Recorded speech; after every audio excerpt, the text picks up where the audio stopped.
Okay, hey guys, so we are on a property and we're just taking a look at it to see if we like it. I just want to give you guys a quick view. So this is what you're looking at when you're land hunting. This property has a few clearings, some trees. I just want to give you some advice for when you're looking at land for your homestead. This land is great for what I want to do. And this is why planning, if you haven't seen that video, please go to the other video and watch that one. It gives you a little bit of tips, things to plan, things to think about. Anyways, and in the other video, I let you guys know that I want to do sheep, goats, vegetables, fruits, maybe some chickens just for my own consumption.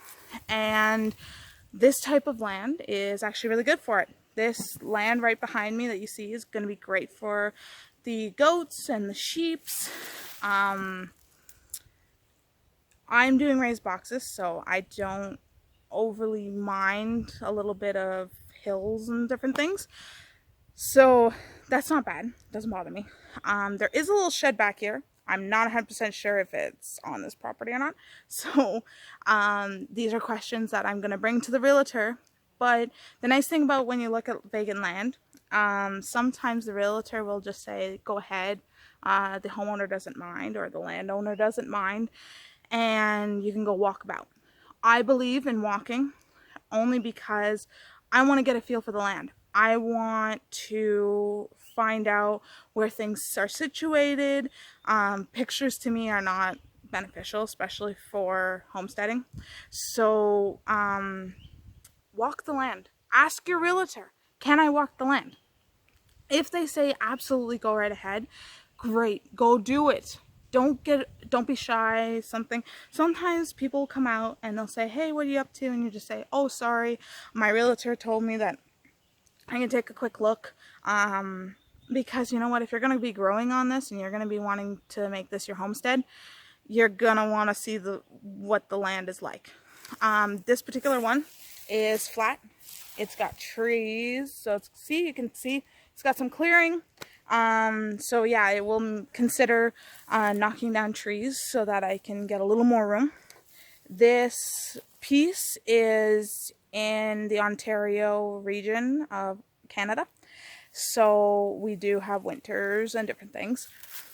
There's different rules for different places. When I'm talking to my realtor, I will be asking for what's called a roll number, and that will allow me to call the town and find out if there's any rules to this piece of land. So can I build on it? The town will tell me. Will I be able to put a barn, a house? The town will also tell me if there's any environmental safeties on this. Sometimes that will mean that you will not be building on it. Yeah, so sorry about the little camera change. You will not be building on it, most likely, if it's saved for environmental reasons. So just be prepared for that. So I don't know all that yet, but what I normally do is I like to walk the land, see if I like it. And if I do, what I do is then I go talk to the real estate agent and get a little more information. But yeah, this piece of land is great for what I want to do. And this is again why I say planning is key. I'm going to say it a couple times probably throughout this video because it's so important to do this. Because I know what I want. I know what I'm looking for. And don't be afraid to go look at quite a bit of land. I think this is my 7th or 8th lot that I've already seen. And I have another one that I'm interested in. So we're going to be actually going to go see that one. It's in the same kind of area. So yeah, I'm going to go see that piece of land. This particular one is 11.6 acres, so it's a little smaller. The other one's at 100 acres, so there's a bit of a difference, but this one is cheaper. Something I do want to point out is that when you're talking about land prices, often you will get cheaper land if it's covered in bush. So be prepared for that. Another thing that I do want to say is that part of the planning purposes is, are you giving yourself enough time to work on the land? Because if you're not and you want land ready to go, it's farmland, I can put stuff in right away, you're going to be paying for it. I'm going to tell you that right now. Often farmland is going to cost you a pretty penny. I'm okay with doing the extra work to make the land the way I want it to be. Especially because I want certain trees. So I want maple trees and apple trees because they're going to produce something for me. So yeah, those are things that you're going to have to think about. If you have a big budget, then great. If you have a smaller budget, then maybe consider doing a little extra work and get a piece of cheaper. If you're giving yourself lots of time, then that's great too. Something else that I do want to mention, I have it, I can show it to you a little bit later. It's called a pH tester. And if you're growing certain crops that want certain pH levels, you're going to want this pH tester, right? You're going to want to test your soil. So this is the time where checking your soil is great. Check it before you even make an offer.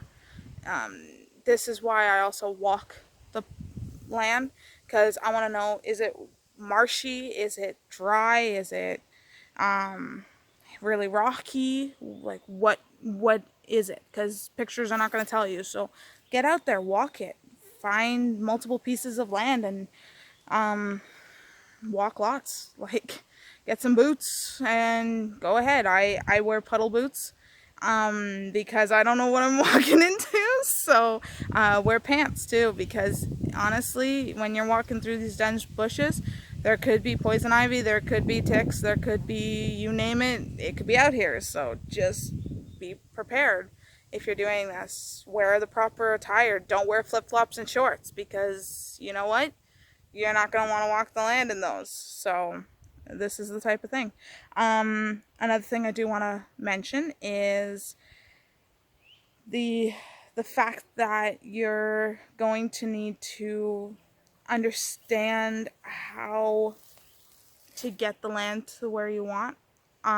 If you want to put your crops right into the soil, if it's rocky, you're not going to have a chance. This is why I want to do raised boxes, because I have good success on them, and I want my carrots and different things to have enough room to grow. And if your ground is so dense, it's not going to have that room. So yeah, I hope that these tips are helpful.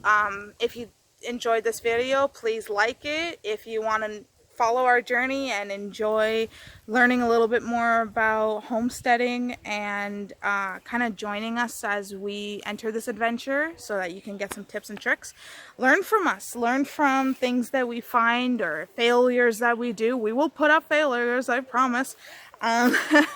But follow us, subscribe, click the subscribe button and join us. We are pleased to work and show you what we're doing, and it's an adventure, it's a journey that it takes a little bit of gumption to do, but you know what, it's gonna be worth it. And that's the thing about homesteading. You have to be fully committed into, and if you have any doubts, well then maybe just kind of consider different options, or maybe change your plan a little bit, but we'll go with it and we'll see where it goes. So thanks guys.